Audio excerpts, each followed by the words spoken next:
Welcome back to another episode of Rock Boys Football. A lot of transfer news happening today. One of the more intriguing prospects committing, Anthony Lucas, coming over from Texas A&M, committing to USC. USC is not bringing in as much quantity through the transfer portal as they did last year under Lincoln Riley, but the quality of players that they are getting is very, very high. And Anthony Lucas is potentially probably the most talented guy they brought in through the transfer portal this year. And that's saying something when you go and look at Marshawn Lloyd, guys like that coming into this program. Anthony Lucas, a 2022 kid who was a top 60 recruit nationally, one of the best defensive linemen in his class, was part of that Texas A&M class that was record-breaking in 2022. Coming over to USC, before we get into it again, always just want to say thank you guys for the support. The USC fans, it's a very exciting time to be a USC fan and bringing back Caleb Williams and what that offense will look like. It's exciting, and the support you guys have shown really does mean a lot. We love making these videos. We love talking ball with you guys in the comment section. So if you do enjoy the content, consider subscribing to the channel. More importantly, let us know your opinions in the comment section. Again, this is a team that is seemingly poised to kind of break into that college football playoff discussion next year. Anthony Lucas.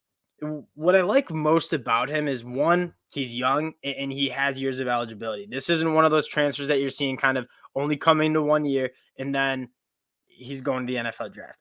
Anthony Lucas was a true freshman last year, only played in 7 games, didn't really get to crack much of the starting lineup, had a tackle for loss, 10 total tackles. But he's a guy that is going to be getting developed at Texas A&M. But you look at the frame, he's 6'6", 270 pounds. I wouldn't be surprised if Coach Wiley, the strength coach, brings him on the inside and puts on 30 pounds and tells him to play kind of that 3-tech interior defensive line role. In a lot of ways, kind of reminds you of like what Tuli Tuipulotu did for USC last year, where he's just this heavy-handed edge dude who's very, very powerful, but you can kick him inside and play that 3-tech as well and provide pass rush.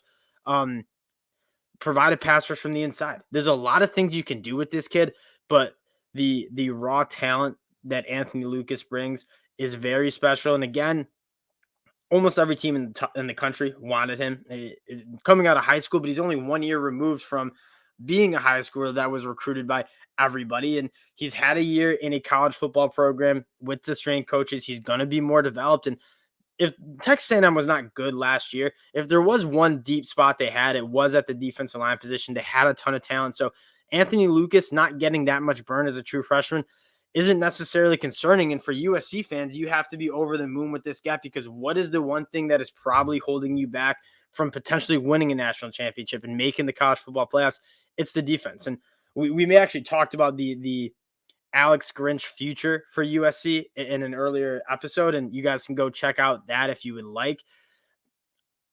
Alex Grinch, I don't know if I'm sold on him being a defensive coordinator. What I am sold on, though, is that USC just did not have the depth at that defense to really be a dominant defense year one. I think they had some good starters. I think Eric Gentry, I think Shane Lee, I think some of those guys were good football players for USC, but they didn't really have the 2D. And when you're cycling in guys on the defensive line, when guys go down in the secondary, it's really important to have guys who are experienced and can play at a high level coming in.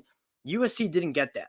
And they didn't really have enough time to restock through the transfer portal and get a complete roster with full 2 deep guys who are able to play at a high level.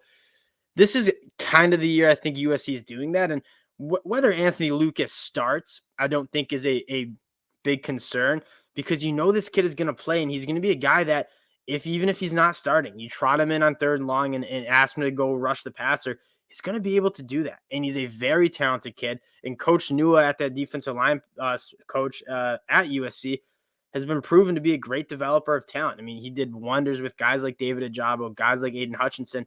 Anthony Lucas, raw as can be, going to get coached up. Now, I want to kind of take a look at what USC is doing through the transfer portal in general. And it's really hard not to get excited. And again, we kind of talked about it. You're seeing a couple different approaches from coaches through the transfer portal. And Lincoln Riley last year, much more of an emphasis on quantity. And I think that was kind of out of necessity. He gets to USC and the cupboard's bare. They have some talented guys, but he had to go through the transfer portal and get guys who are talented, who can come and play immediately, because a lot of people were out of that program. They were kind of recycling the it's kind of like a whole roster, not necessarily roster dump, but kind of a roster replacement.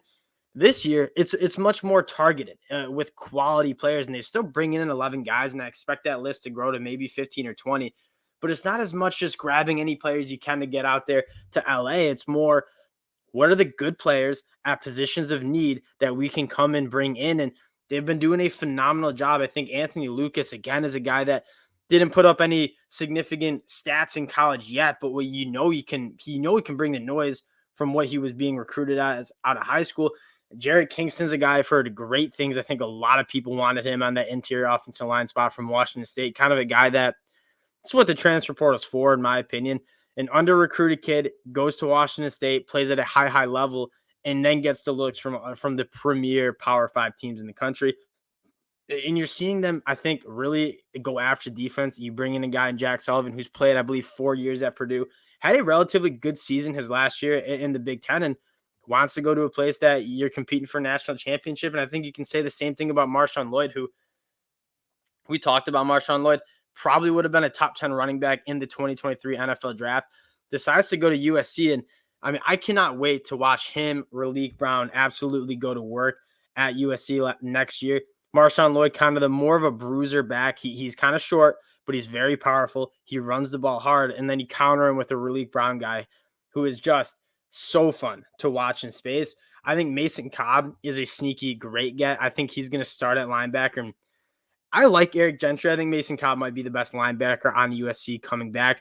Dorian Singer, embarrassment of riches at the wide receiver position. And you see them poach a lot of maybe the 3 best players on Arizona. They poach and go get them from USC. This team is getting not necessarily rebuilt, but you're seeing some of those holes in the depth chart, that offensive line, that defensive line, getting addressed through the transfer portal by Lincoln Riley. This USC team that quite arguably should have been in the college football playoffs if Caleb Williams does not get hurt in the Pac-12 championship game, only seems to be getting better as they head into 2023. And this is the most competitive I think we'll see the Pac-12 in a very long time. Oregon, well, yeah, USC and UCLA going to the Big Ten soon, but Oregon's going to be very good. Washington's going to be very good. Cam Rising coming back to Utah.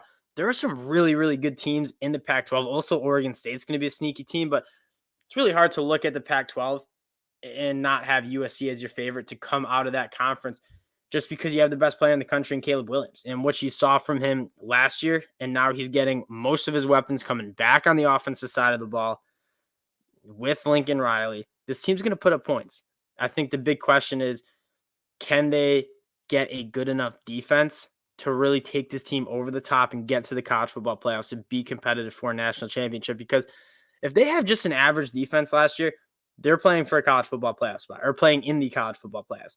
This year, they're kind of building and getting some playmakers on the defensive side of the ball where hopefully they can get over the hump. I think Anthony Lucas is going to be a guy that really helps that program do it. Guys like Corey Foreman, you have some very talented dudes on the defensive line. Now you got to develop them and let them go show what they are made of on the college football field. Very good get for USC. Wanted to keep this one short for you guys, but again, we appreciate the support. If you do enjoy the content, consider subscribing to the channel. We appreciate you guys, and we'll talk to y'all later.